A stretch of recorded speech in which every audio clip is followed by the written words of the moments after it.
দাঁড়ান, ভিডিওটা শেষ পর্যন্ত দেখার অনুরোধ রইল।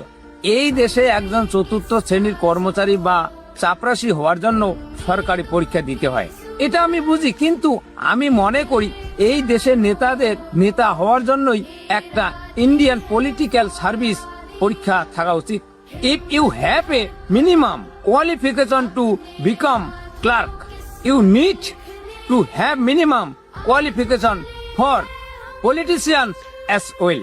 নইলে যে দেশের নেতারা AQI কে IQ বলে বসেন, যে দেশের নেতারা ধর্ষণের শিকার নারীকে বলেন যে তিনি ধর্ষণ উপভোগ করেছেন, যে দেশের নেতারা দূষিত পানি খেয়ে অসুস্থ হলে মন্দিরের ঘন্টার কথা মনে করিয়ে দেন, সেই দেশ কখনোই উন্নত হতে পারবে না যতদিন না আপনাদের মতো 70 কোটি যুবক যুবতী মাত্র 10,000 টাকার কোন প্রকল্প বা সুবিধার বিনিময়ে নিজেদের ভোট বিক্রি করা বন্ধ করছেন। কি ঠিক বললাম তো বন্ধুরা? ভিডিওটা শেয়ার করো যাতে এই বার্তা সবার কাছে পৌঁছে যায়। Follow and subscribe for more video. Thank you everyone. জয় হিন্দ, জয় ভারত।